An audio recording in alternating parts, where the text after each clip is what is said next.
ہم تو رکھتے ہیں مسلمانوں کا دین، دل سے ہے خدا میں ختم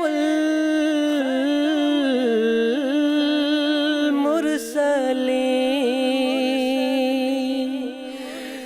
دل سے ہے خدا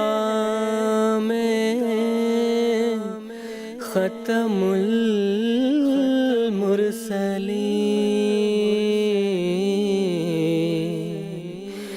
ختم المرسلین۔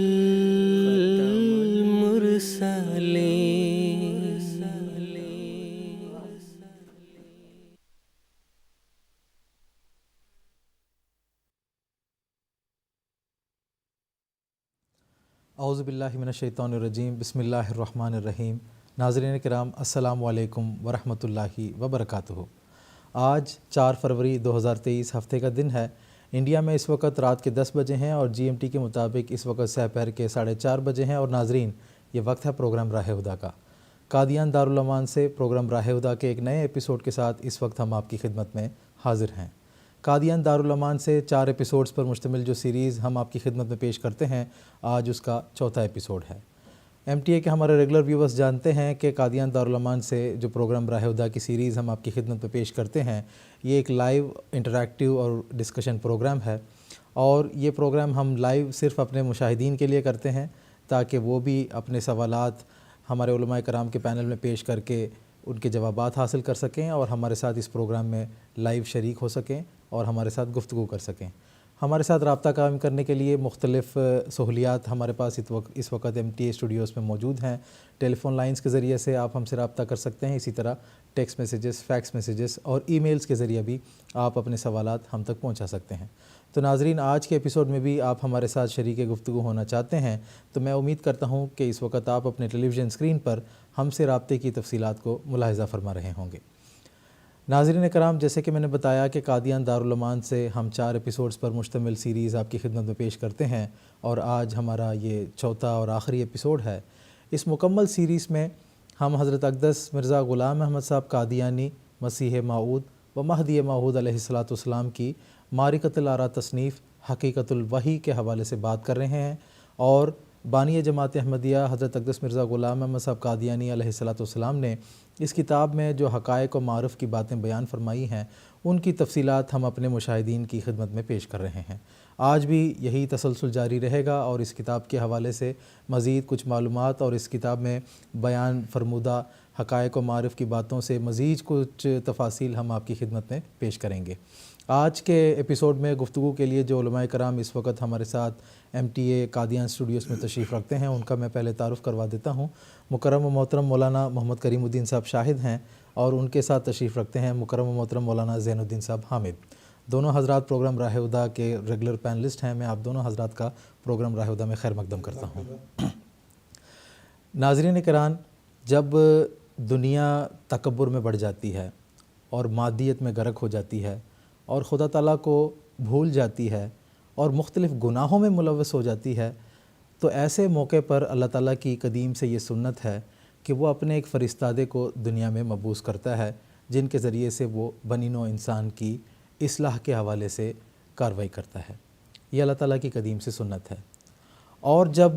کوئی خدا تعالیٰ کا مامور اس دنیا میں آ جاتا ہے اور جب لوگ اس کی تکذیب میں پڑ جاتے ہیں، تو پھر اس کے نتیجے میں اللہ تعالیٰ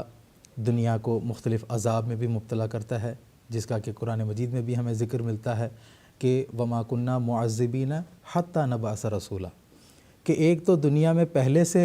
ظلم اور بربریت اور گناہ میں جو ہے وہ دنیا بڑھی ہوئی ہوتی ہے، اس میں مستضاد یہ بات بھی کہ جو نبی دنیا کی اصلاح کے لیے آیا اس کا بھی دنیا نے انکار کر دیا، جس کے نتیجے میں پھر اللہ تعالیٰ کا جو غضب ہے وہ بھڑکتا ہے اور دنیا میں مختلف قسم کے عذاب الہی کا نزول ہوتا ہے۔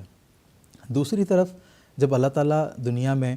اپنے نبی کو ایک فرستادے کو بھیجتا ہے، تو اس کے ساتھ اللہ تعالیٰ کا ایک وعدہ ہوتا ہے کہ اللہ تعالیٰ فرماتا ہے اِنَّا لَنَنْصُرُ رُسُلَنَا، کہ یقیناً اور یقیناً ہم اپنے رسولوں کے، اپنے پیغمبروں کے اور جن کو ہم دنیا کی اصلاح کے لیے مبعوث کرتے ہیں، ہم ان کی ضرور مدد کریں گے۔ چنانچہ اللہ تعالیٰ اپنے فرشتوں کو مسخر کر دیتا ہے اور ان کے ذریعے سے اس نبی کے پیغام کو دنیا کے کناروں تک پہنچانے کے انتظامات اللہ تعالیٰ خود بخود کر دیتا ہے، اور اس نبی کو دنیا بھر میں شہرت بھی حاصل ہو جاتی ہے۔ اور پھر اللہ تعالیٰ اتنے میں ہی اس فرشتادے کو نہیں چھوڑتا ہے، بلکہ اپنی تائید و نصرت کے نشانات کا بھی اظہار کرتا ہے، اور لمحہ لمحہ اس نبی کی زندگی کو اللہ تعالیٰ اپنے نشانات سے بھر دیتا ہے، اور دنیا جو اس نبی کی زندگی کو قریب سے دیکھتی ہے وہ لمحہ بلمحہ اللہ تعالیٰ کے نشانات کو اس فرشتادے کی زندگی میں مشاہدہ کر رہی ہوتی ہے۔ اس طرح اللہ تعالیٰ اپنی طرف سے جس شخص کو بھیجتا ہے اس کی صداقت کو دنیا میں قائم کر دیتا ہے۔ چنانچہ جب ہم اسی تناظر میں بانی جماعت احمدیہ حضرت اقدس مرزا غلام احمد صاحب قادیانی علیہ السلام کی زندگی کا مطالعہ کرتے ہیں تو کس طرح اللہ تعالیٰ نے آپ کو مبعوث فرمایا، اور وحی کے ذریعے سے اللہ تعالیٰ نے آپ کو دنیا میں معمور کیا، اور اس کے ساتھ ہی ہم دیکھتے ہیں کہ آپ کی جب تکذیب ہوئی، جب قومیں جو ہے آپ کی تکذیب میں جمع ہوئی، مختلف مسلمان تھے جنہوں نے نعوذ باللہ آپ کو مکفر کہا اور تکفیر کے جو ہے نا وہ فتاوے دیے گئے، تو ایسے موقعوں پر پھر اللہ تعالیٰ کے عذاب کا نزول بھی شروع ہوا، اور دنیا کے مختلف حصوں نے ایسے خدا تعالیٰ کے قہر کے نشانات کا بھی مشاہدہ کیا ہے، اور پھر اللہ تعالیٰ نے آپ کی تائید میں بھی بے شمار نشانات ظاہر فرمائے ہیں، اور حضرت اقدس مسیح موعود علیہ السلام نے اپنی کتاب حقیقت الوحی میں بھی سینکڑوں اپنے نشانات کا جو ہے وہ ذکر فرمایا ہے کہ کس طرح اللہ تعالیٰ نے مختلف وعدے آپ سے کیے ہیں، اور ان وعدوں کو بروقت اللہ تعالیٰ نے پورا کر کے بھی دکھایا ہے۔ تو اس طرح حضرت اقدس مسیح موعود علیہ السلام کی صداقت کو بھی اللہ تعالیٰ نے واضح کر کے دنیا کے سامنے پیش کر دیا ہے، کہ جس کے نتیجے میں اگر کوئی صاف دل رکھتا ہو وہ یقیناً آپ علیہ السلام پر ایمان لائے بغیر نہیں رہ سکتا ہے۔ تو ناظرین، یہ وہ امور ہیں جن کا خلاصہ میں نے ابھی آپ کے سامنے پیش کیا ہے۔ ان کی تفصیلات کے تعلق سے آج کے ایپیسوڈ میں ہم انشاءاللہ العزیز اپنی گفتگو کو جاری رکھیں گے، اور حقیقت الوحی کے تعلق سے یا جماعت احمدیہ کے عقائد اور اس کی تعلیمات کے تعلق سے اگر آپ کے ذہن میں سوالات ہیں تو ہمارے ٹیلی فون لائنز آپ کے لیے اس وقت سے ایکٹیویٹڈ ہیں۔ آپ ہمارے ساتھ رابطے میں آ سکتے ہیں اور اپنے سوالات ہمارے علماء کرام کے پینل میں پیش کر کے ان کے جوابات بھی آپ حاصل کر سکتے ہیں۔ اس مختصر سی تمہید کے بعد میں سب سے پہلے گفتگو کا آغاز محترم مولانا محمد کریم الدین صاحب شاہد سے کرنا چاہتا ہوں کہ کتاب حقیقت الوحی میں ہی حضرت اقدس مسیح موعود علیہ السلام نے اس بات کی تفصیل بھی بیان فرمائی ہے کہ دنیا میں جو عذاب الہی کے نزول جو ہوتا ہے اس کی مختلف وجوہات آپ علیہ السلام نے اس کتاب میں بیان فرمائی ہیں، تو وہ وجوہات کیا ہیں، ان کی تفصیل ہمارے ناظرین کی خدمت میں پیش کریں۔ جزاکم اللہ۔ بسم اللہ الرحمن الرحیم۔ ناظرین و سامعین کرام، یہ اللہ تعالیٰ کی قدیم سے سنت چلی آ رہی ہے کہ جب دنیا میں بگاڑ پیدا ہوتا ہے تو ان کی اصلاح کے لیے اللہ تعالیٰ اپنے نبی مبعوث کیا کرتا ہے، جیسے کہ تمہید میں بھی آپ نے سماعت فرمایا۔ ایک جگہ اللہ تعالیٰ نے سورۃ الروم کی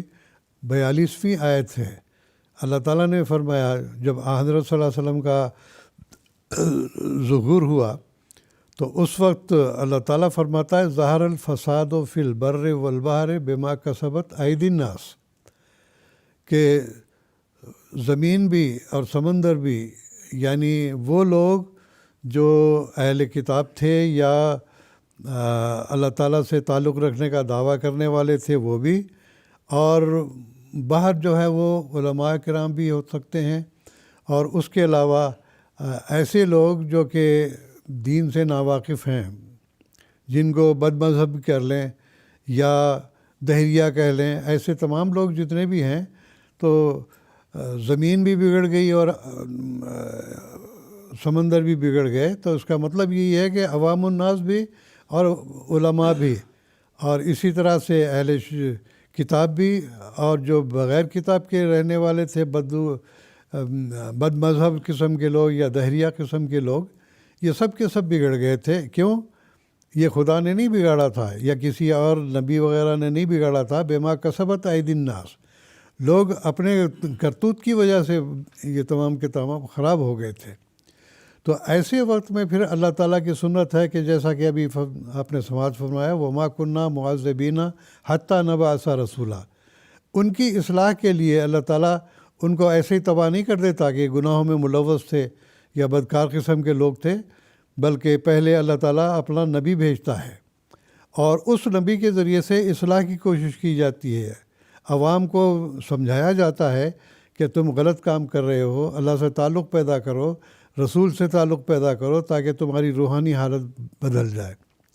تو ایسے وقت میں جب یہ نہیں مانتے ہیں تو پھر اللہ تعالیٰ کا یہ بھی طریق ہے۔ عام طور پر ہم دیکھتے ہیں انبیاء کے ساتھ جو حالات ہوئے ہیں ان کا بھی میں آگے مختصر تذکرہ کروں گا کہ پھر اللہ تعالیٰ اصلاح کے لیے انبیاء کو جب بھیجتا ہے تو ان کے ذریعے سے جو لوگ مخالفت کرتے ہیں یا ان کی ہلاک کرنے کی کوشش کرتے ہیں یا ان کے دین کو تباہ کرنے کی کوشش کرتے ہیں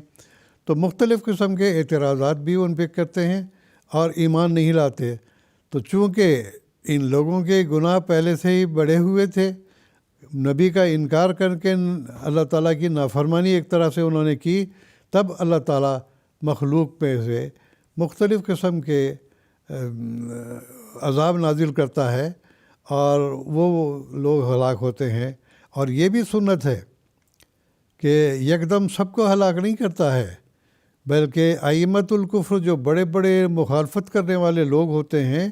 ان کو اللہ تعالیٰ تھوڑی ڈھیل دیتا جاتا ہے کہ شاید یہ سمجھ جائیں، لیکن وہ نہیں سمجھتے ہیں۔ تو اس لیے اللہ تعالیٰ نے کہیں دنیا میں عذاب نازل کرتا بھی ہے تو وہ اس لحاظ سے کہ ان کے وہ پہلے گناہوں کے گھڑے بھر چکے ہوتے ہیں اور اس کے نتیجے میں وہ قابل مواخذہ ہوتے ہیں، تو ان کے ان گناہوں سے جو انہوں نے پچھلے کیے ہوئے ہوتے ہیں ان کی سزا کے طور پر اللہ تعالیٰ دنیا میں کہیں نہ کہیں جو مخلوق بگڑ چکی ہوئی ہوتی ہے ان کو ہلاک کرنا شروع کر دیتا ہے۔ چنانچہ حضرت مسیح موعود علیہ السلام نے اپنے کتاب حقیقت الوحی میں اس بات کا خاص طور پر تذکرہ فرمایا ہے کہ مثال کے طور پر حضرت نوح علیہ السلام ایک اس زمانے میں ابھی رسل و رسائل بھی زیادہ وسیع نہیں ہوئے تھے، آمد و رفت کے ذرائع بھی مختصر تھے، اور ایک گاؤں میں یا ایک قصبے میں حضرت نوح علیہ السلام نے اپنا دعویٰ پیش کیا تو ان لوگوں نے انکار کر دیا۔ تو اللہ تعالیٰ نے کیا کہا کہ اپنی کشتی بنا اور اس میں جو لوگ تجھے ماننے والے ہیں وہ اور کچھ جانور اس میں سوار کر لے، کیونکہ بڑا سیلاب آنے والا ہے۔ لوگ ہنسی مذاق کرنے لگے جب وہ کشتی بنا رہے تھے تو لوگ کہنے لگے لو بھائی یہاں پر تو پانی کا نام و نشان نہیں ہے اور یہ اتنا بڑا جہاز بنا رہے ہیں، یہ کیا دیوانگی ہے۔ مذاق کرتے ہوئے گزرتے جاتے تھے، قرآن مجید میں اس کا تذکرہ موجود ہے۔ لیکن جب سیلاب آیا ہے تو نہ صرف یہ کہ وہ اس بستی کے منکرین ہی ہلاک ہوئے ہیں بلکہ بہت سارے لوگوں کو وہ سیلاب نگل گیا اور بے انتہا مخلوق جو ہے اس میں غرق ہو گئی۔ تو یہ مطلب نہیں تھا کہ نوح علیہ السلام کا انکار کرنے کی وجہ سے صرف اسی بستی پر سیلاب آیا ہو، بلکہ ارد گرد کے بہت سارے لوگ جو ہے اس پہ غرق ہوئے۔ تو کوئی کہہ سکتا ہے کہ بھئی ان کا کیا قصور تھا؟ بھئی قصور تو ان کا یہی تھا کہ پہلے گناہوں میں وہ ملوث تھے اور ان گناہوں کی سزا کے طور پر اللہ تعالیٰ نے ڈھیل دی ہوئی تھی، اور اس ڈھیل کے سے ان کو اور نوح علیہ السلام کی بستی والوں کو کوئی فائدہ نہیں ہوا۔ تب اللہ نے کہا کہ اس سے تو بہتر ہے کہ یہ لوگ غرق ہو جائیں۔ اسی طرح سے آپ دیکھیں گے حضرت موسیٰ علیہ السلام کے زمانے میں جب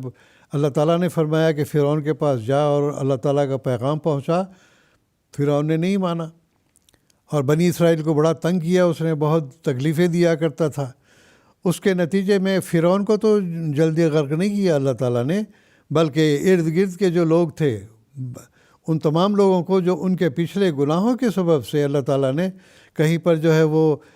جوؤں کا عذاب ڈال دیا، کہیں پر جو ہے مینڈک بہت سارے آ گئے، کہیں پر اللہ تعالیٰ نے جو ہے وہ یہ خون برسا دیا۔ تو اس طرح کے بہت سارے عذاب ان کے اوپر آئے ہیں۔ تو لیکن ہلاک کون ہوا؟ فرعون تو نہیں ہلاک ہوا۔ ہاں، یہ ائمۃ الکفر تھا، اللہ تعالیٰ نے اس کو بھی پکڑا، لیکن کب؟ جب کہ حضرت موسیٰ علیہ السلام بنی اسرائیل کو لے کر سمندر پار کر کے یروشلم کی طرف جا رہے تھے تو اس وقت اللہ تعالیٰ نے اس کو غرق کر دیا۔ تو یہ نہیں ہوتا کہ ائمۃ الکفر کو اللہ تعالیٰ ڈھیل دیتا چلا جاتا ہے اور بے گناہ لوگوں کو غرق کر دیتا ہے۔ بے گناہ نہیں، بلکہ ان لوگوں کے اعمال اتنے بڑھے ہوئے تھے بدکاری میں کہ وہ عذاب کے مستحق تھے. ان گزشتہ گناہوں کی وجہ سے اللہ تعالیٰ ان کو عذاب دیا کرتا ہے. پھر اسی طرح سے دیکھیں حضرت عیسیٰ علیہ السلام کے زمانے کو آپ لے لیں. عیسیٰ علیہ السلام کے زمانے میں اللہ تعالیٰ نے جو صلیب پر لٹکانے والے تھے ان کو فوری نہیں پکڑا،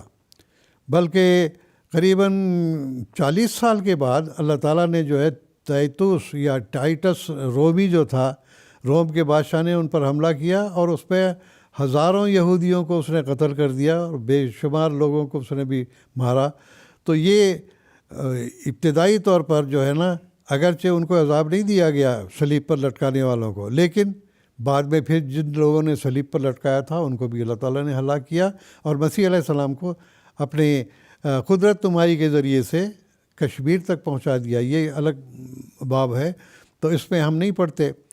اسی طرح حضرت صلی اللہ علیہ وسلم نے جب دعویٰ نبوت فرمایا تو اس وقت مکے کے لوگ، پھر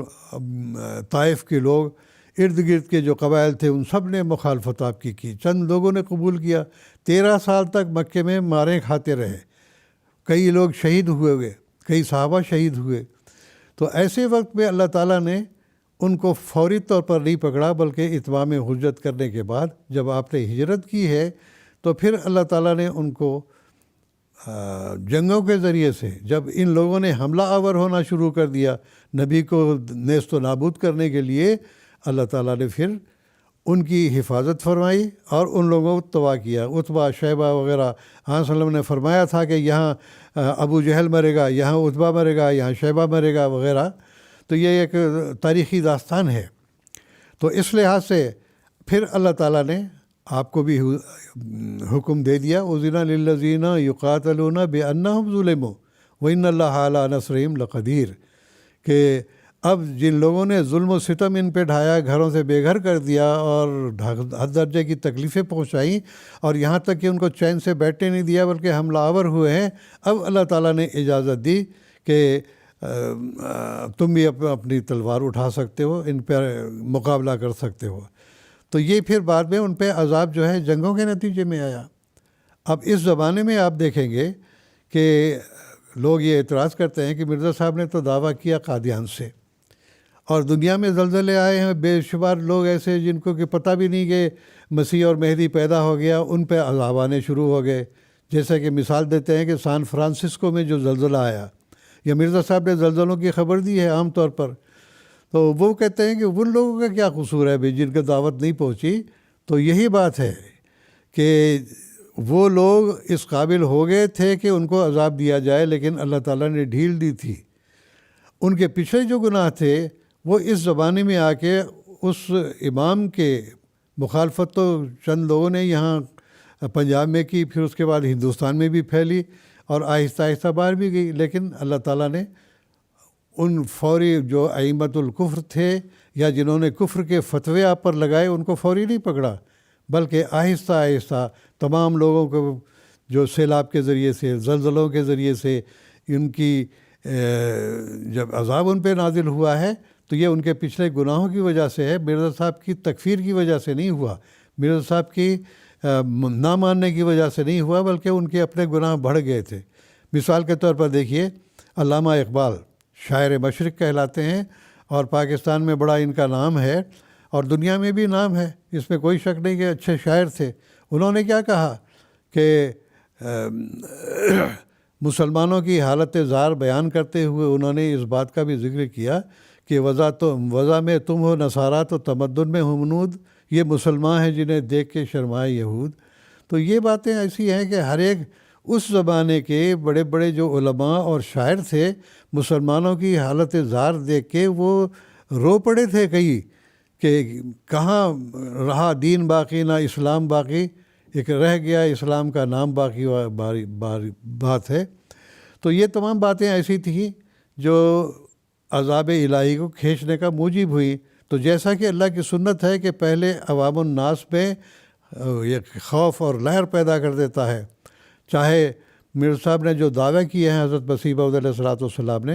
آپ نے فرمایا کہ زلزلے سے دیکھتا ہوں میں زمیں زیر و زبر، چنانچہ بعض اشعار میں نے نوٹ کیے ہیں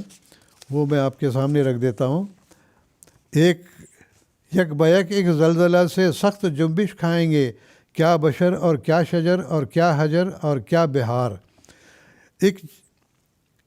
ایک جھپک میں یہ زمین ہو جائے گی زیر و زبر، نالیاں خونکی چلیں گی جیسے آب رود بار۔ رات جو رکھتے تھے پوشاکیں برنگے یاسمن، صبح کر دے گی انہیں مثل درختان چنار۔ مزمحل ہو جائیں گے اس خوف سے سب جن و انس، زار بھی ہوگا تو ہوگا اس گھڑی بحال زار۔ تو یہ اشعار میں جو میں نے پڑھے ہیں، تو یہ تمام دنیا میں وہ آفات آئی ہیں کہ مسلمان نہیں رہے، اور یہود و نصارہ کے جو ہے وہ نقالی کرنے لگے۔ اور اس کے بعد پھر آپ دیکھیں گے آپ نے زلزلوں کی بھی پیشگوئی کی ہے، اور اسی کے ساتھ جنگوں کی بھی پیشگوئی کی تھی کہ پہلی اور دوسری جو جنگیں عظیم ہوئی ہیں وہ تباہی، اور ایسی تباہی تھی کہ ایسے لگتا تھا کہ جیسے خون بہہ رہا ہو نالیوں میں ایسے۔ تو بڑی بڑی نہریں جو تھیں وہ خون سے لبریز ہو کے سرخ ہو چکی تھی۔ اور آپ نے فرمایا کہ جو صبح رات میں جو ہے سفید پوشاکیں پہن کے سوئے ہوئے تھے، صبح ان کو جو ہے وہ چنار کے درخت جب سوکھ جاتے ہیں تو نہایت خون، سوکھا ہوا خون جیسا ہوتا ہے ایسے۔ اور زار کے بارے میں آپ نے خاص طور پر یہ پیشگوئی کی تھی کہ اس جنگ کے نتیجے میں، اس زلزلے کے نتیجے میں اس کی حالت زار ہوگی، رو پڑے گا، اس کی بیوی بچوں کو سب قید کر دیا گیا تھا، اس کی عورتوں کو جو ہے یا اس کے بچیوں کو اس کے سامنے زنا کیا گیا، اور اس کو خود بہت ذلیل حالت میں اس کو مارا گیا تھا۔ تو یہ خیر یہ ایک لمبی چوڑی داستان ہے۔ اور اس کے علاوہ زلزلوں کے علاوہ بھی آپ نے مختلف قسم کے عذابوں کی خبر دی تھی۔ تو یہ سب یاد رکھنا چاہیے کہ بعض لوگ یہ اعتراض کیا کرتے ہیں کہ بھئی سان فرانسسکو میں آیا زلزلہ، مرزا صاحب کا کیا پتہ تھا؟ مرزا صاحب کا دعویٰ اللہ تعالیٰ کے فضل سے آپ کی زندگی میں ہی امریکہ میں پہنچا۔ آپ کو یاد ہوگا کہ الیگزینڈر ڈوئی کا جو زین شہر اس نے بسایا تھا، اور اپنے آپ کو مسیح کا جو ہے وہ خلیفہ سمجھتا تھا، اور وہ کہتا تھا کہ میں ان کے جانشین کے طور پر آیا ہوا ہوں، بڑی دولت بھی اکٹھی کی تھی۔ لیکن آخر کیا حال ہوا؟ جب حضرت مسیح موعود علیہ الصلاۃ والسلام سے اس کا مقابلہ ہوا نہایت بے دردی کے ساتھ، اور اس کے باپ نے کہا کہ یہ ولد الحرام تھا، اور اس کی بیوی بچے سب چھوڑ کے چلے گئے، اس کی دولت وغیرہ سب نابود ہو گئی، حتیٰ کہ خود فالج میں مبتلا ہو کے مر گیا۔ اور اللہ تعالیٰ کا مسیح جس نے یہ دعویٰ کیا تھا کہ اللہ تعالیٰ عنقریب ایک فتح عظیم دے گا، تو اللہ تعالیٰ کا فضل ہے کہ مرزا صاحب کامیاب ہوئے۔ وہاں کے اخبارات نے اس کو برملا طور پر اظہار کیا کہ ہندوستان کا مسیح جیت گیا اور ڈوئی جو ہے ہار گیا۔ تو یہ اسلام کی عظیم الشان فتح تھی دراصل۔ اور اس کے علاوہ مرزا صاحب نے حضرت مسیح موعود علیہ الصلاۃ والسلام نے مختلف قسم کی جو پیشگوئیاں کی تھیں وہ اسی بات پر دلالت کرتی ہیں کہ دنیا میں جو عذاب ہے۔ اچھا، یہ میں ذکر کر رہا تھا کہ امریکہ میں بھی دعوت پہنچی، پھر یہ کہ افریقہ میں بھی ہمارے بہت سارے مسیح موعود علیہ السلام کے صحابہ وہاں چلے گئے تھے، وہاں پر بھی چرچا ہوا۔ اور پھر یورپ میں بھی خاص طور پر یہ اخبارات جو امریکہ سے چھپتے گئے ہیں یورپ میں بھی پہنچے ہیں، یورپ میں بھی آپ کا چرچا ہوا۔ اگر کوئی کہے کہ سان فرانسسکو میں زلزلہ کیوں آیا، یا مرزا صاحب تو یہاں تھے ہندوستان میں، بات یہی ہے کہ ان لوگوں کے اعمال ایسے ہو چکے تھے کہ وہ ہلاک کیے جاتے، اور اللہ تعالیٰ جو ہے پھر ائمۃ الکفر سے پہلے ان لوگوں کو پہلے ہلاک کر کے ان کو ڈراتا ہے، تمہارا بھی انجام یہی ہونے والا ہے۔ تو یہ باتیں ایسی ہیں کہ اعتراض کرنے والے تو اعتراض کرتے ہی رہتے ہیں۔ تو یہ یاد رکھنا چاہیے کہ ائمۃ الکفر کو اللہ تعالیٰ بہت آخر میں ہلاک کرتا ہے، جیسے کہ تاریخ ہمیں بتاتی ہے۔ پھر اچھا،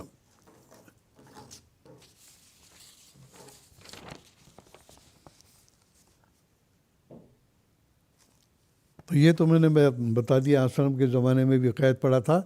تو اس زمانے میں بھی یہ صرف یہ کہ مرزا صاحب کی کچھ پیشگوئیاں ہی نہیں تھیں، بلکہ بائبل میں بھی، اور اسی طرح سے بعض ہندو دھرم کی جو کتابیں ہیں ان میں بھی ایسے حالات بیان کیے گئے تھے کہ جب تم وقت کے معمور کو نہیں مانو گے تو آہستہ آہستہ اللہ تعالیٰ تم لوگوں کو ہلاک کر دے گا۔ تو بہرحال اللہ تعالیٰ ہدایت دے ان لوگوں کو کہ ایک زمانہ گزر گیا ہے اور اللہ تعالیٰ کے فضل سے یہ لوگ جو حضرت مسیح موعود علیہ الصلاۃ والسلام کو نقصان پہنچانا چاہتے تھے یا حضرت مسیح موعود علیہ السلام کی جماعت قائم کردہ جماعت کو ہلاک کرنا چاہتے تھے، چاہے وہ کوئی بھی ملک ہو،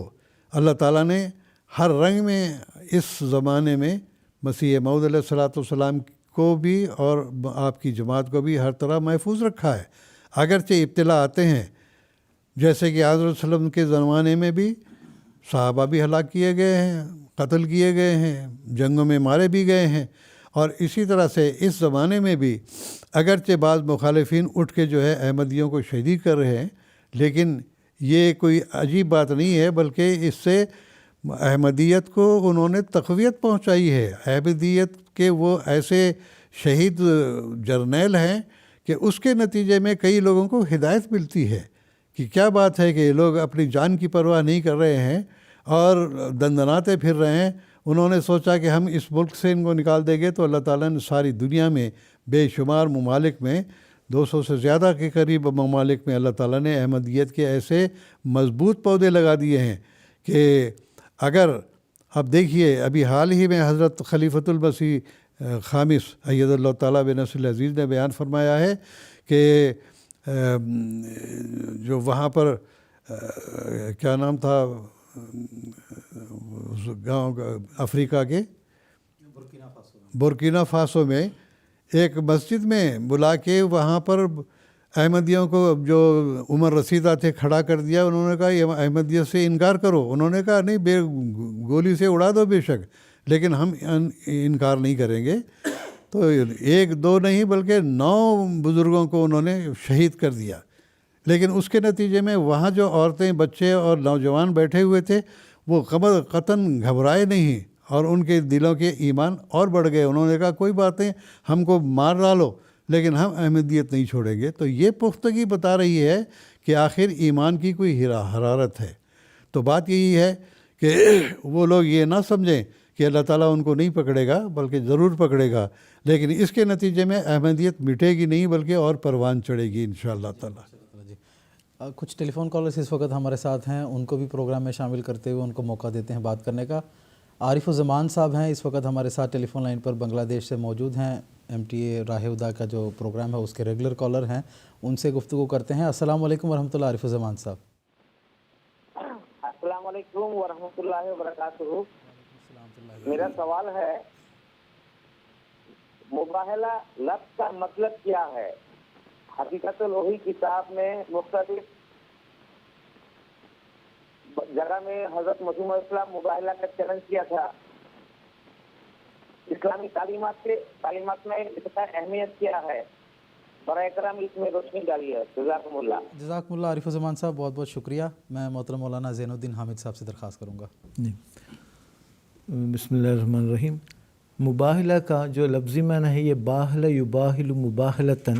مطلب کہ جو ایک دوسرے کے خلاف گڑ گڑا کر دعائیں کرنا، ان پر لعنت ڈالنا ہے۔ جب اللہ تعالیٰ کی طرف سے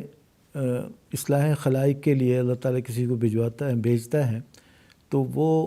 واضح و تلقین کے ذریعے سے کوشش کرتے ہیں لوگوں کو راہ راست پر لانے کی، ابتدا میں مباحثوں کے ذریعے، مناظروں کے ذریعے، گفت و شنید کے مختلف بحث کے ذریعے سے، لیکن جب یہ تمام ذرائع اختیار کرنے کے بعد جب خاطر خواہ فائدہ نہیں ہوتا تو ایک ایسا وقت آ جاتا ہے کہ اللہ تعالیٰ کے اذن کے ساتھ مامور من اللہ یا خلفائے کرام مد مقابل مخالفین کو مباہلہ کا چیلنج کرتے ہیں۔ تو یہ قرآن مجید میں 2 جگہ پر مباہلہ کا ذکر ہے۔ ایک تو سورہ آل عمران میں آیت نمبر 62 ہے، میں وہ پڑھ لیتا ہوں، اس سے باتیں کھل جائیں گی۔ قرآن کریم فرماتا ہے فمن حاجک فیہ من بعد ما جاءک من العلم فقل تعالوا ندعو ابناءنا وابناءکم ونساءنا ونساءکم وانفسنا وانفسکم ثم نبتہل فنجعل لعنۃ اللہ علی الکاذبین۔ اب جو شخص تیرے پاس علم الہی کے آ چکنے کے بعد تجھ سے اس کے متعلق بحث کرے تو تو اسے کہہ دے کہ آؤ ہم اپنے بیٹوں کو بلائیں اور تم اپنے بیٹوں کو، اور ہم اپنی عورتوں کو اور تم اپنی عورتوں کو، اور ہم اپنے نفوس کو اور تم اپنے نفوس کو، پھر گڑ گڑا کر دعائیں کریں اور جھوٹوں پر اللہ تعالیٰ کی لعنت ڈالے۔ تو تاریخ احمدیت کے مطالعے سے ہمیں پتہ لگتا ہے ابتدا میں حضرت صلی اللہ علیہ وسلم نے ایک تو عیسائیوں سے بھی مباہلہ کیا ہے، اسی طرح یہودیوں سے مباہلہ کیا جس کا سورہ جمعہ میں ذکر ملتا ہے۔ تو اسی طرح اس زمانے میں حضرت اقدس مسیح علیہ السلام نے اپنے مخالفین کو مباہلے کا چیلنج کیا ہے۔ اس کے نتیجے میں ہزاروں سعید روحوں کو آغوش احمدیت میں آنے کا بھی موقع ملا ہے، اور اسی طرح مخالفین کی ہلاکتیں بھی کثرت کے ساتھ واقع ہوئی۔ وہ تاریخ اسلام احمدیت میں اس کے بہت ساری مثالیں موجود ہیں، تو یعنی تو مثالیں تو یہاں جگہ ٹائم کا مسئلہ ہوگا۔ بہرحال وہ مسلمان علماء جو اپنے عقائد کی وجہ سے ایک دوسرے کے دشمن تھے اور ایک دوسرے پر کفر کے فتوے لگاتے تھے، لیکن حضرت اقدس مسیح علیہ السلام کی مخالفت میں متحد ہو گئے۔ الکفر ملت واحدہ۔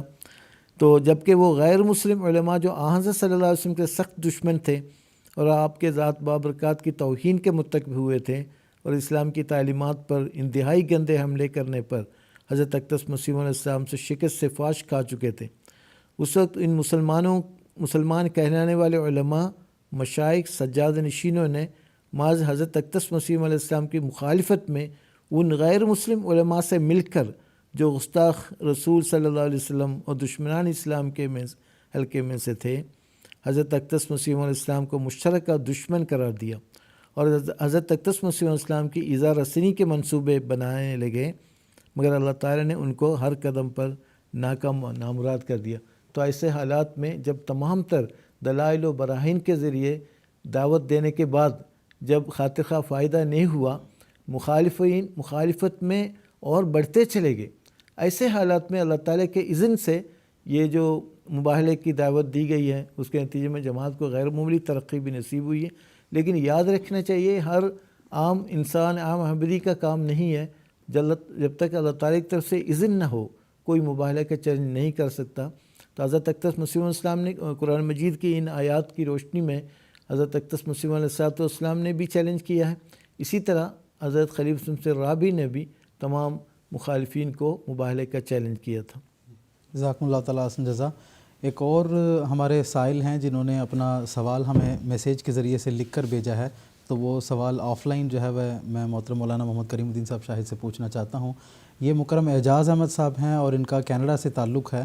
وہ لکھتے ہیں کہ کیا حضرت مسیح موعود علیہ السلام کی مخالفین میں سے کوئی آپ علیہ السلام کی دعا کے نتیجے میں مخالفت چھوڑ کر صداقت کو تسلیم کیا ہے؟ یہ ان کا سوال ہے۔ یہ کہاں کے ہیں؟ یہ کینیڈا کے ہیں اعجاز احمد صاحب۔ کینیڈا کے اعجاز، مکرم اعجاز احمد صاحب، آج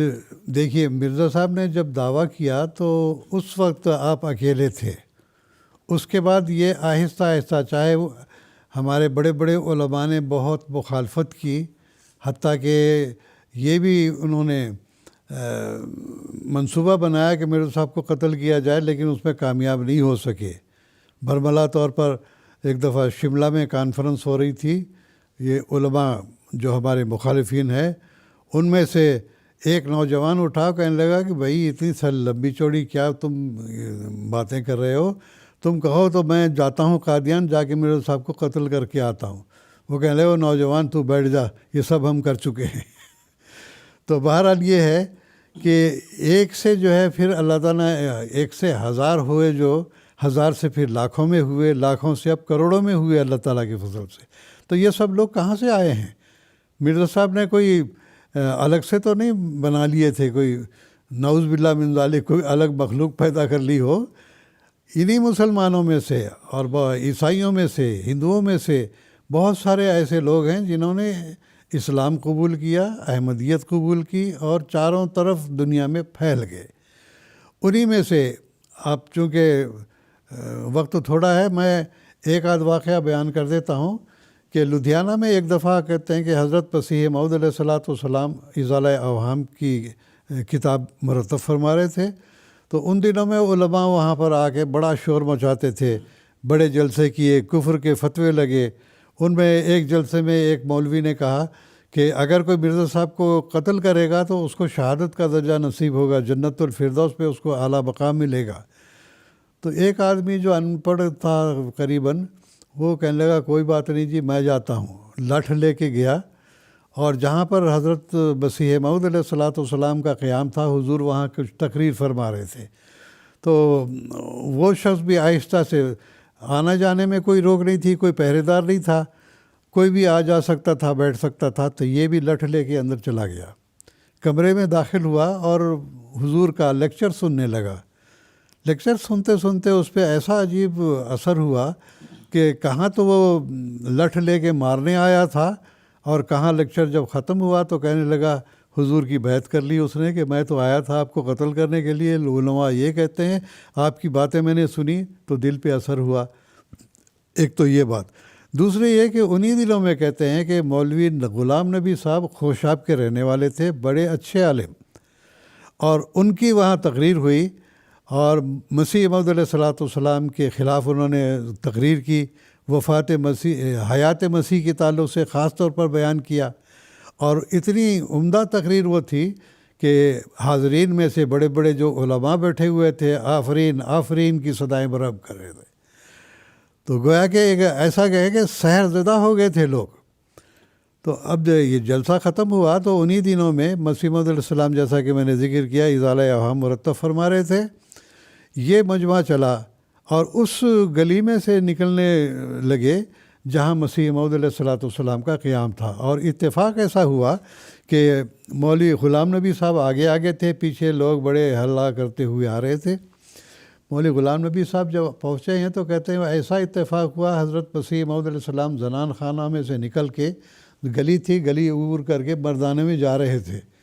اتنے میں ہی دیکھا کہ یہ مجمع آ رہا ہے۔ مولوی غلام نبی صاحب تھے، مولوی صاحب نے کہا، حضرت مسیح موعود علیہ الصلوۃ والسلام نے السلام علیکم کہہ کے ہاتھ بڑھایا، مصافحہ کیا، انہوں نے بھی ہاتھ بڑھا کے مصافحہ کیا۔ مسیح موعود علیہ السلام اسی طرح سے ان کو پکڑ کے مردانہ میں لے گئے۔ اب لوگ یہاں پر بڑے خوش ہیں کہ لو جی مولوی صاحب گئے ہیں، اب مرزا صاحب کو توبہ کرا کے ہی لوٹیں گے یہ۔ ادھر یہاں یہ چیمیں گوئیاں ہو رہی تھیں، اور وہاں مسیح موعود علیہ الصلوۃ والسلام کو اس نے کہا، مولوی غلام نبی صاحب نے پوچھا کہ آپ وفات مسیح کا ذکر کرتے ہیں تو کوئی قرآن مجید میں رہنمائی ملتی ہے اس سے؟ حضرت مسیح موعود علیہ الصلوۃ والسلام نے قرآن مجید کی آیتیں نکال دی، یا عیسیٰ انی متوفی کا و رافعہ کا الیہ، متوفی کا آ گیا، پھر رافعہ کا ہے، پہلے توفی ہے، پھر اس کے بعد رفع ہے۔ پھر دوسری آیت آپ نے پڑھی کہ حضرت مسیح موعود علیہ الصلوۃ والسلام، حضرت عیسیٰ علیہ السلام کو اللہ تعالیٰ نے یہ بھی فرمایا ہے کہ یا عیسیٰ انی متوفی کا تو ہو گیا، ایک اور آیت آپ نے پڑھی، اس کا بھی مفہوم یہی تھا کہ مسیح علیہ السلام کو اللہ تعالیٰ نے وفات دے دی ہے۔ تو کہنے لگے، بڑے حیران ہوئے کہ یہ قرآن مجید میں موجود ہے، حالانکہ بڑا عالم تھا وہ آدمی۔ تو حضور نے فرمایا کہ قرآن مجید کی ہی آیتیں میں نے آپ کے سامنے رکھی ہیں۔ تو وہ ایسا اثر ہوا اس کا کہ لوگ تو یہ کہتے ہیں کہ عیسیٰ زندہ آسمان پر ہے، تو اب یہ بتائیے کہ آپ کس طرف ہیں؟ قرآن ایک طرف ہے اور ایک طرف عوام الناس ہیں، کہنے لگے جس طرف آپ ہیں میں وہاں ہوں۔ انہوں نے بیعت کر لی، اور بیعت کرنے کے بعد جو ہے وہ کہنے لگے، حضرت صلی اللہ علیہ وسلم کی جو حدیث ہے وہ پڑھی کہ جب عیسیٰ علیہ السلام ظاہر ہوں یا مہدی ظاہر ہو تو اس کو میرا سلام پہنچاؤ۔ تو آئیے، اور بڑے رقت آمیز لہجے میں کہنے لگے کہ یا مسیح موعود، میں آپ کی بیعت کرتا ہوں، آپ کو نبی اکرم صلی اللہ علیہ وسلم کا سلام پہنچاتا ہوں۔ لوگ خوش تھے کہ بہت لوگ جی بڑا مرزا صاحب اب توبہ کر کے ہی جائیں گے یہاں سے۔ وہ باہر نکلے، پکار رہے ہیں لوگ کہ مولوی صاحب آئیے، کیا ہوا کیا ہوا؟ وہ کہنے لگے اب آپ لوگ جاؤ، میں جس کا ہونا تھا ہو گیا ہوں، اب تمہارے ساتھ میرا کوئی تعلق نہیں۔ تو یہ بہت بڑا عالم آدمی تھا، اور لوگ اس کی تقریر سن کے آفرین آفرین کے نعرے بلند کر رہے تھے، اور کہاں یہ کہ ایک ہی نظر میں مسیح موعود علیہ الصلوۃ والسلام کی بیعت کر کے وہ شامل ہو گیا احمدیت میں۔ یہ ایک مثال ہے، اس کے علاوہ بہت سارے علماء کی مثالیں موجود ہیں جو تاریخ احمدیت میں موجود ہیں۔ اللہ تعالیٰ ان کو جزائے خیر دے اور ان کی مغفرت کرے۔ اور حقیقت یہی ہے کہ جب کوئی انسان سچے دل سے مسیح موعود علیہ السلام کی صداقت پرکھنا چاہے، اس کے لیے بے شمار دلائل ہیں۔ جزاکم اللہ تعالیٰ حسن جزا۔ پروگرام کو ہی ہم آگے بڑھاتے ہیں، اور محترم مولانا زین الدین صاحب حامد سے میرا یہ سوال ہے، کتاب حقیقت الوحی سے ہی ہے کہ اللہ تعالیٰ جب کسی کو بنی نوع انسان کی اصلاح کے لیے بھیجتا ہے تو وہ اپنی دعوت کس طرح پہنچاتا ہے۔ حضرت اقدس مسیح موعود السلام نے دعوت پہنچانے کے حوالے سے مختلف وضاحت جو ہے وہ اس کتاب میں ہمیں دی ہے، تو میں آپ سے درخواست کروں گا کہ ہمارے ناظرین کی خدمت میں تفصیل پیش کریں۔ بسم اللہ الرحمن الرحیم، نحمدہ و نصلی علی رسول کریم وعلی عبدہ المسیح الموعود۔ جیسا کہ آپ نے اپنے تمہیدی کلام میں بھی فرمایا تھا کہ اللہ تعالیٰ بنی نوع انسان کی اصلاح کے لیے اپنی طرف سے مامورین بھجواتا ہے، اور یہ سلسلہ رسالت ہمیشہ سے ہے، جب سے دنیا بنی ہے۔ اللہ تعالیٰ چونکہ اللہ تعالیٰ رب ہے، ربوبیت یعنی ربوبیت کے دو پہلو ہیں، جسمانی ربوبیت بھی ہے اور روحانی ربوبیت بھی ہے۔ تو رب کا مطلب بھی یہی ہے کہ انسان کو ابلاغ الشیء الی کمالہ شیء فشیء، کہ ایک کسی چیز کو اس کے کمال تک پہنچانا آہستہ آہستہ۔ تو اللہ تعالیٰ کی ربوبیت کے دو طریقے سے ربوبیت کا اظہار ہوتا ہے، ایک جسمانی ربوبیت ہے، روحانی ربوبیت ہے۔ تو تاریخ مذاہب عالم کے مطالعہ کرنے سے اور آسمانی کتابوں کے مطالعے سے، بالخصوص قرآن کریم کے مطالعے سے ہمیں پتہ لگتا ہے کہ اللہ تعالیٰ ہمیشہ ہر قوم میں نبی بھیجتا رہا ہے۔ چنانچہ سورہ نحل کی آیت نمبر 36 ہے، اللہ تعالیٰ فرماتا ہے وَلَقَدْ بَعَثْنَا فِي كُلِّ أُمَّةٍ رَسُولًا أَنِ اعْبُدُوا اللَّهَ وَاجْتَنِبُوا الطَّاغُوتَ فَمِنْهُمْ مَنْ هَدَى اللَّهُ وَمِنْهُمْ مَنْ حَقَّتْ عَلَيْهِ الضَّلَالَةُ فَسِيرُوا فِي الْأَرْضِ فَانظُرُوا كَيْفَ كَانَ عَاقِبَةُ الْمُكَذِّبِينَ، کہ ہم نے ہر قوم میں رسول بھیجا ہے اس پیغام کے ساتھ، اعبدوا اللہ، اللہ کی عبادت کرو اور غیر اللہ سے مجتنب رہو، بتوں کی پرستش سے باز آ جاؤ۔ فَمِنْهُمْ مَنْ هَدَى اللَّهُ، ان میں سے بعض ایسے ہیں جن کو اللہ تعالیٰ ہدایت عطا فرماتا ہے، اور بعض ایسے ہیں حقت علیہ الضلالہ، گمراہی ان پر واجب ہو جاتی ہے۔ فَسِيرُوا فِي الْأَرْضِ، پس تم زمین پر پھر کے دیکھ لو، فَانظُرُوا كَيْفَ كَانَ عَاقِبَةُ الْمُكَذِّبِينَ، اور جھٹلانے والا کا انجام کیسے ہوا یہ دیکھ لو۔ تو خدا تعالیٰ کی طرف سے آنے والے مامورین کا کیا طریق رہا ہے اور کس طریقے سے اپنے دعوت کو پہنچا دیتا ہے۔ حضرت اقدس مسیح موعود علیہ السلام نے اپنی کتاب جو حقیقت الوحی ہے اس میں آپ نے بیان فرمایا ہے، عموماً جو اللہ کی طرف سے آنے والے ہیں دو طریقے سے اپنے رسالت کا اعلان فرماتے ہیں۔ ایک تو یہ ہے کہ وہ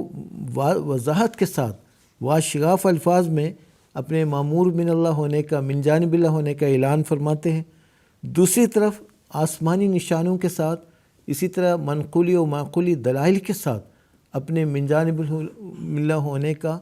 ثبوت ہم پہنچا دیتے ہیں، دنیا کو بتا دیتے ہیں کہ میں اللہ کی طرف سے آیا ہوں، بڑے واضح انداز میں۔ جب ہم حضرت صلی اللہ علیہ وسلم کی سیرت کا مطالعہ کرتے ہیں، کس طریقے سے آپ نے تو اپنی رسالت کا اعلان فرمایا ہے، قرآن مجید میں متعدد مقامات پر اس کا یہ ایسی آیات ہمیں ملتی ہیں جس میں حضرت صلی اللہ علیہ وسلم نے بڑے واضح رنگ میں یہ اعلان فرمایا ہے، میں خدا کی طرف سے آیا ہوں۔ تو وقت کی رعایت کے پیش نظر میں ایک حدیث یہاں ایک آیت میں پیش کرنا چاہوں گا۔ حضرت صلی اللہ علیہ وسلم نے یہ اعلان فرمایا جب اللہ تعالیٰ نے آپ کو بین نوع انسان کی اصلاح کے لیے مبعوث فرمایا،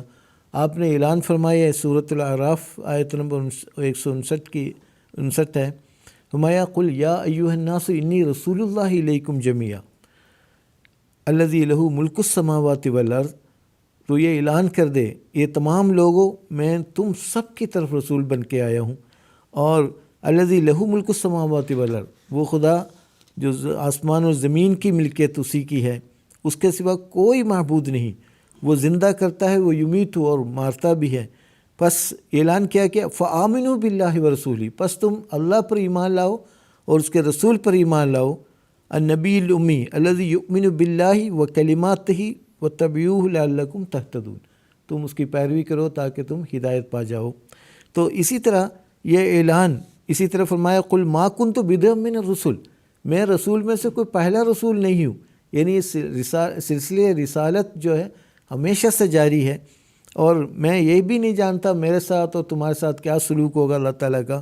میں صرف اس وحی کی پیروی کر رہا ہوں جو اللہ تعالیٰ میرے پر نازل فرماتا ہے، وما انا الا نذیر مبین، میں کھلو کھلا ہوشیار کرنے والا ہوں۔ تو یہ حضرت صلی اللہ علیہ وسلم، پھر اسی طرح آپ نے بہت سارے بے شمار آسمانی اور نشانات آپ نے دکھائے،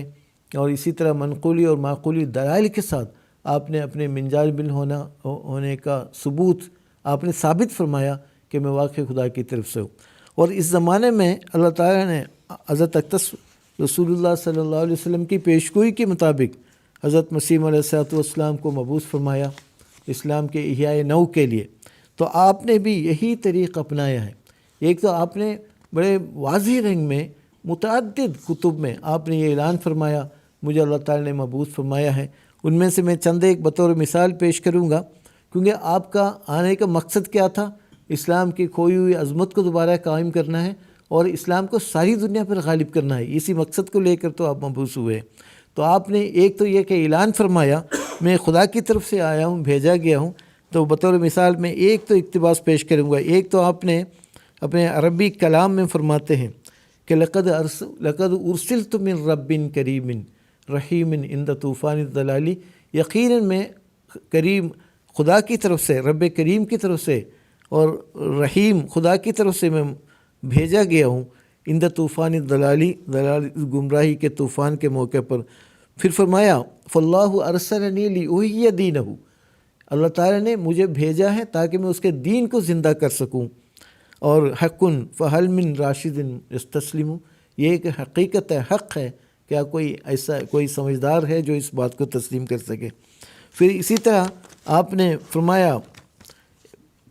ایک عبارت بھی پیش کرتا ہوں، آپ کا خلاصہ دعویٰ یہی ہے نا کہ آپ نے فرمایا کہ میں اسلام کے احیاء کے لیے آیا ہوں، لیحیی الدین و یقیم الشریعہ، شریعت کو اثر و قائم کرنے، دین اسلام کو زندہ کرنے کے لیے آیا ہوں۔ اور آپ کے تمام دعوی اسی کے ارد گرد ہیں۔ اور آپ نے فرمایا میں ان تمام پیشگوئیوں کو پورا کرتے ہوئے آیا ہوں جو کتب سابقہ میں، اسی طرح قرآن مجید میں، اسی طرح حضرت صلی اللہ علیہ وسلم کی پیشگوئیوں میں موجود ہیں۔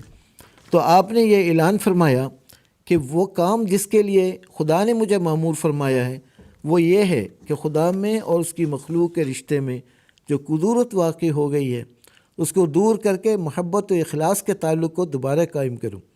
خدا تعالیٰ نے اس زمانے کو تاریک پا کر اور دنیا کو غفلت اور کفر و شرک میں غرق دیکھ کر اور ایمان اور صدق اور تقوی اور راست بازی کو زائل ہوتے ہوئے مشاہدہ کر کے مجھے بھیجا ہے تاکہ وہ دوبارہ دنیا میں علمی اور عملی اور اخلاقی ایمانی سچائی کو قائم کرے۔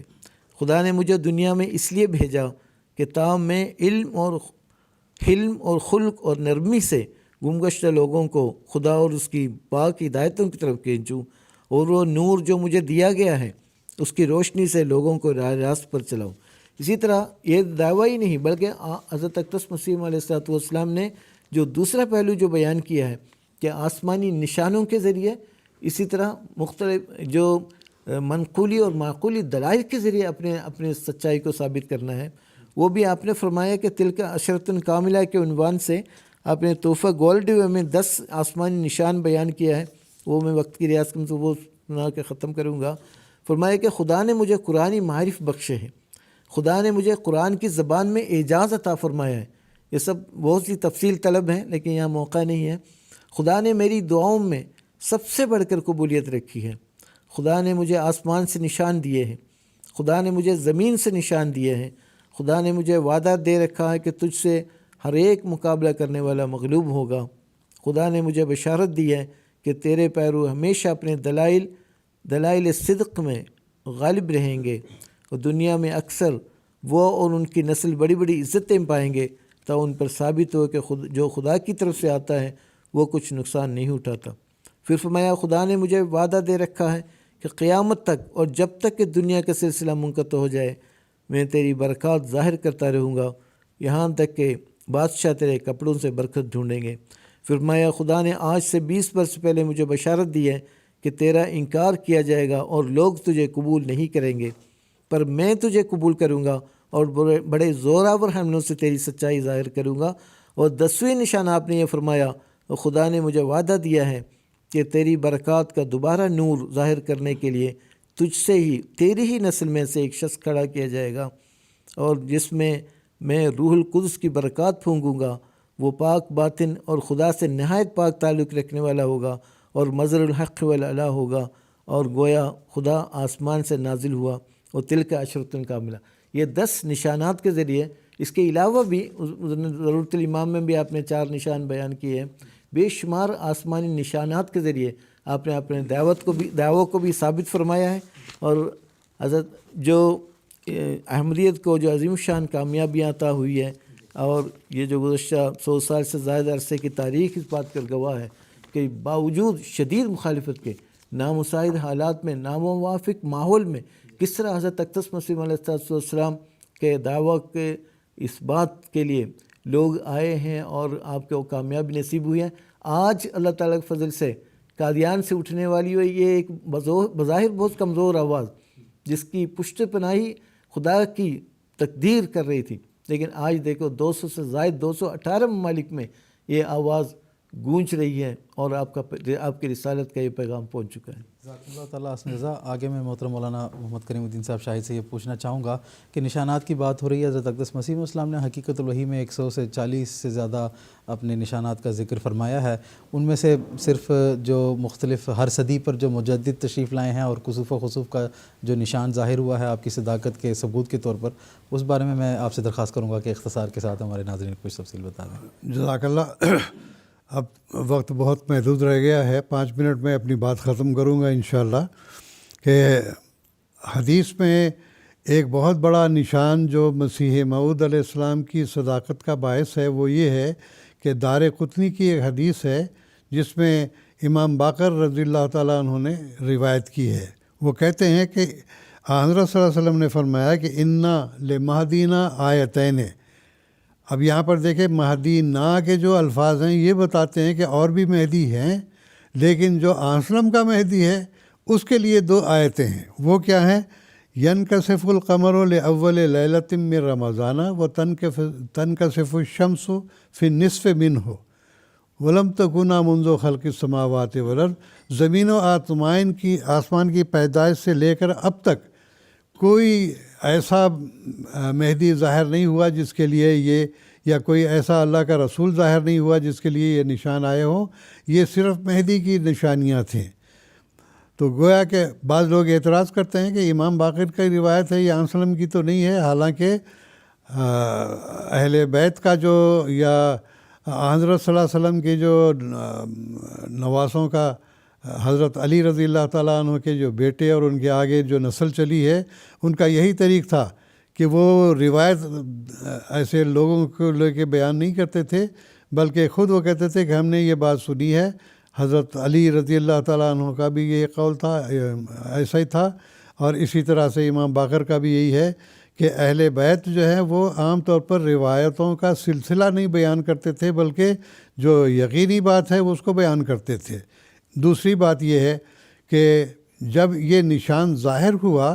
تو پھر اللہ تعالیٰ کی اس حضرت صلی اللہ علیہ وسلم کی اس حدیث کو ماننے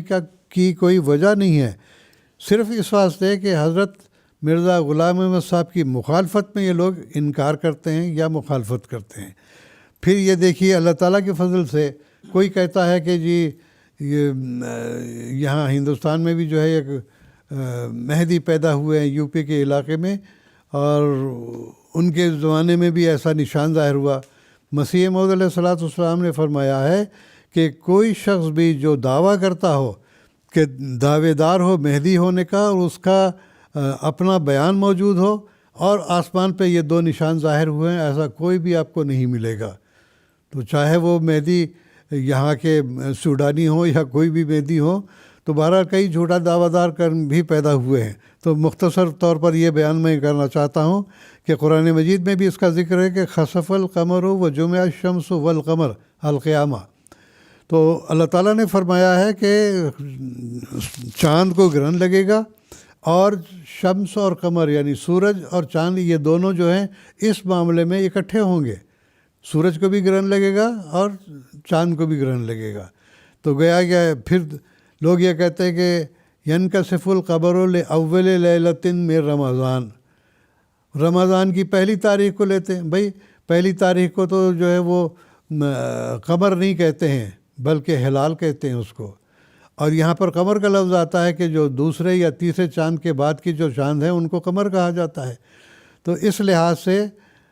اول لیلۃ کیا ہے؟ سورج گرہن اور چاند گرہن کے جو اوقات مقرر ہیں قانون قدرت میں، وہ یہ ہیں کہ سورج کو جو گرہن لگتا ہے، چاند کو جو گرہن لگتا ہے اس کی 13، 14 اور 15 تاریخ کو لگتا ہے۔ تو اول لیلتن کو ہوا 13 تاریخ ہوئی، چاند کی 13 تاریخ کو گرہن لگنا ہے، اور سورج کو گرہن لگنے کی تاریخ میں 26،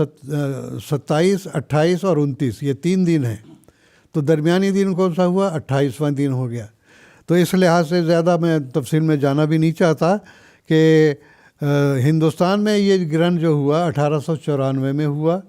اور پھر 2 دفعہ یہ گرہن ہوا ہے۔ ہندوستان میں 94 میں ہوا، اور امریکہ میں بالکل عین انہی تاریخوں میں 1895 میں ہوا۔ تو یہ 2 بڑے نشانات ہیں، اگر سوچنے والے سوچیں تو حضرت مسیح موعود علیہ الصلوۃ والسلام کی صداقت تک عمدہ پہنچ سکتے ہیں۔ چنانچہ مولوی محمد لکھوکے والے احوال الآخرت میں لکھتے ہیں، 13ویں چند 17ویں سورج گرہن ہو سی اسے سال، اندر ماہ رمضان لکھیا ایک روایت والے۔ تو گویا کہ رمضان کے مہینے میں چاند اور سورج کو گرہن لگنا مہدی اور مسیح کی یہ علامت بیان کی گئی ہے۔ اب نہ ماننے والے تو صاف انکار کر دیں۔ اب حضرت صلی اللہ علیہ وسلم کے زمانے میں چاند کا نشان دکھایا گیا تھا کہ 2 ٹکڑے ہو گیا، تو کئی لوگوں نے دیکھا، کئیوں نے نہیں مانا، یہاں تک کہ یہاں کیرلا کا ایک راجا تھا، اس نے یہ نشان دے کے اسلام قبول کر لیا تھا۔ تو بہرحال یہ بہت بڑی نشانیاں تھیں، یہ اللہ تعالیٰ کی طرف سے نشان دکھائے گئے۔ کسوف اور خسوف مرزا صاحب کے ہاتھ میں تو نہیں تھے، وہ تو اللہ تعالیٰ کے ایک نشان کے طور پر تھے۔ تو بہرحال یہ نشان بھی پورا ہو چکا ہے، اور حضرت مسیح موعود علیہ الصلوۃ والسلام کی صداقت پر مہر لگا چکا ہے۔ جزاکم اللہ تعالیٰ احسن جزا۔ آخر پر محترم مولانا زین الدین صاحب حامد سے میرا یہ سوال ہے کہ اس کتاب میں حضرت مسیح السلام نے اپنی صداقت کے طور پر یہ بھی بیان فرمایا ہے کہ آخری زمانے میں ایک نئی سواری کے نکلنے کی پیشگوئی بھی موجود ہے، تو اس کے بارے میں ہمارے ناظرین کو تفصیل بتائیں۔ جی، یہ اللہ تعالیٰ کی سنت ہے، جب کسی بھی کو مامور کے ظہور کے وقت آسمان پر بھی کئی قسم کے نشانات کا ظہور ہوتا ہے۔ حضرت اقدس مسیح علیہ الصلوۃ والسلام کے ظہور کے وقت بھی ایسے ہی ہوتا رہا ہے، جیسا کہ حضور نے اپنی کتاب حقیقت الوحی میں فرمایا ہے، 3 نشان ذو السنین ستارہ کا نکلنا ہے، جس کے طلوع ہونے کا زمانہ مسیح موعود کا وقت مقرر تھا، اور مدت ہوئی کہ وہ طلوع ہو چکا ہے، اور اسی کو دیکھ کر بعض عیسائیوں کے بعض انگریزی اخبارات میں شائع ہوا تھا کہ اب مسیح کے آنے کا وقت ہے۔ تو یہ حضرت مسیح السلام کے زمانے میں ستارہ ذو السنین نکلنے کی پیشگوئی احادیث اور اسلامی لٹریچر میں موجود ہیں۔ تو وقت کی رعایت کے پیش میں صرف ایک حدیث کی طرف آپ کے توجہ مبذول کروانا چاہوں گا۔ تو ایک حدیث ہے، یہ اس کا حوالہ ہے کتاب الفتن، نعیم بن حماد، جلد نمبر 1 ہے، 225 اور 29 تک یہ حدیث ہے۔ یتلو نجم من المشرق قبل خروج المہدی لہو ذنب یضیء لأہل الارض کاضاءۃ القمر لیلۃ البدر، یعنی امام مہدی کے ظہور سے قبل مشرق سے ایک ستارہ نکلے گا، وہ زمین پر اس طرح روشن ہوگا جس طرح 14 کا چاند۔ تو اسی طرح بہت ساری اور روایات بھی ہیں، میں تفصیل چھوڑتا ہوں۔ تو یہ سب سے پہلے حضرت اقدس مسیح علیہ السلام کی زندگی میں جو دمدار ستارہ نکلا ہے وہ 1874 میں روشن یہ دکھائی دیا۔ یہی وہ سال تھا جس میں پہلی مرتبہ حضرت مسیح علیہ السلام کو ایک جماعت عطا ہونے کی خوشخبری عطا کی گئی تھی۔ تو چنانچہ حضرت مسیح علیہ السلام فرماتے ہیں کہ میں نے خواب میں دیکھا کہ ایک فرشتہ ایک لڑکے کی صورت میں دیکھا، وہ ایک اونچے چبوترے پر بیٹھا ہوا تھا، اور اس کے ہاتھ میں ایک پاکیزہ نان تھا جو نہایت چمکیلا تھا۔ وہ نان اس نے مجھے دیا اور کہا کہ یہ تیرے لیے اور تیرے ساتھ کے درویشوں کے لیے۔ نزول مسیح صفحہ نمبر 200 سے۔ اسی طرح مختلف اوقات میں، خاص طور پر سن 1880 سے لے کر 1884 تک مختلف مواقع پر یہ طلوع ہوتا رہا ہے، جب یہ وہ زمانہ ہے جب حضرت اقدس مسیح علیہ السلام براہین احمدیہ تعلیم فرما رہے تھے۔ تو اسی طرح 1907 میں آپ کی وفات کے قریب، اسے 1908 تک بھی یہ ستارے مختلف رنگ میں ظاہر ہوتے رہے۔ یہ حضرت اقدس مسیح علیہ السلام کی صداقت کا نشان ہے۔ اور دوسرا جو بتایا کہ وَإِذَا الْإِشَارُ عُطِّلَتْ کی تشریح میں حضور نے فرمایا تھا کہ وہ ایک نئی سواری نکلنے کی پیشگوئی کی گئی ہے، کیونکہ اس زمانے میں کہ عربوں کا واہمم بھی یہ بات نہیں آ سکتی تھی، چونکہ اونٹ جو ہے وہ عربوں کی جو سماجی زندگی پر اونٹ سے وابستہ ان کی زندگی تھی، یعنی سواری کے لیے بھی، پھر غذا کے لیے دودھ اور گوشت وغیرہ کے لیے. تو تصور میں یہ بات نہیں آ سکتی تھی کہ کبھی اونٹ بھی بیکار ہو جائے گا. لیکن قرآن مجید نے پیشگوئی فرمائی وَإِذَا الْعِشَارُ عُطِّلَتْ کہ آخری زمانے میں کہ اونٹ جو ہے نا، خاص طور پر جو گابن اونٹنی جو ہے 10 ماہ کی، وہ بیکار چھوڑی دی جائے گی. حالانکہ وہ سب سے زیادہ قیمتی سمجھی جاتی ہے، اس دودھ کے لحاظ سے بھی، سواری کے لحاظ سے، پھر گوشت کے لحاظ سے. تو لیکن اس زمانے میں بہت کئی قسم کی سواریاں ایجاد ہوئی ہے، مختلف قسم کی، اس کے نتیجے میں اونٹ واقعی بیکار ہو گئی. تو یہ دراصل اونٹ بیکار ہو گیا، اور جو اونٹنی جس پر ان کے غذا کا انحصار تھا وہ بیکار ہو گئی. تو یہ دراصل قرآن مجید کی ایک عظیم شان پیشگوئی ہے جو اس زمانے میں حضرت اقدس مسیح علیہ السلام کے زمانے میں یہ بہت اچھے رنگ میں پوری ہوئی ہے. جی جزاکم اللہ تعالیٰ حسن جزا. تو ناظرین کرام، اس کے ساتھ آج کا ہمارا یہ ایپیسوڈ ختم ہوا چاہتا ہے. آخر پر میں بانی جماعت احمدیہ حضرت اقدس مرزا غلام احمد صاحب قادیانی مسیح موعود و مہدی موعود علیہ السلام کا ایک اقتباس آپ کے سامنے پیش کرتا ہوں، جس میں حضور فرماتے ہیں: اب دیکھو، خدا نے اپنی حجت کو تم پر اس طرح پورا کر دیا ہے کہ میرے دعوے پر ہزارہا دلائل قائم کر کے تمہیں یہ موقع دیا ہے کہ تم غور کرو کہ وہ شخص جو تمہیں اس سلسلے کی طرف بلاتا ہے وہ خود کس درجے کی معرفت کا آدمی ہے اور کس قدر دلائل پیش کرتا ہے، اور تم کوئی عیب، افطرا یا جھوٹ یا دغا کا میری پہلی زندگی پر نہیں لگا سکتے. تم یہ خیال کرو کہ جو شخص پہلے سے جھوٹ اور افطرا کا عادی ہے، یہ بھی اس نے جھوٹ بولا ہوگا. کون تم میں سے ہے جو میری سوانح زندگی میں کوئی نکتہ چینی کر سکتا ہے؟ بس یہ خدا کا فضل ہے کہ جو اس نے ابتدا سے مجھے تقویٰ پر قائم کر رکھا، اور سوچنے والوں کے لیے یہ ایک دلیل ہے. تو ناظرین کرام، قادیان دارالایمان سے 4 ایپیسوڈز پر مشتمل سیریز لے کر جو ہم آپ کی خدمت میں حاضر ہوئے تھے، آج اس سیریز کا اختتام ہوتا ہے. انشاءاللہ العزیز آئندہ ہفتہ یعنی مرخہ 11 فروری کو لنڈن اسٹوڈیوز سے جو ہے وہ راہ ہدیٰ کی نشریات ہوں گی. پھر ایک مرتبہ 4 ایپیسوڈز پر مشتمل سیریز کے ساتھ آپ کی خدمت میں حاضر ہونے کی امید کے ساتھ آپ سے اس وقت اجازت چاہتے ہیں. السلام علیکم ورحمۃ اللہ وبرکاتہ. آؤ لوگوں کہ یہی نور خدا پاؤ گے، لو تمہیں طور تسلی کا بتایا ہم نے. آؤ لوگوں کہ یہی نور خدا پاؤ گے، لو تمہیں طور تسلی کا بتایا ہم نے. آؤ لوگوں کہ یہی نور خدا پاؤ گے، لو تمہیں طور تسلی کا بتایا ہم نے. آؤ لوگوں کہ یہی نور خدا پاؤ گے، لو تمہیں طور تسلی کا بتایا ہم نے. آؤ لوگوں کہ یہی نور خدا پاؤ گے، لو تمہیں طور تسلی کا بتایا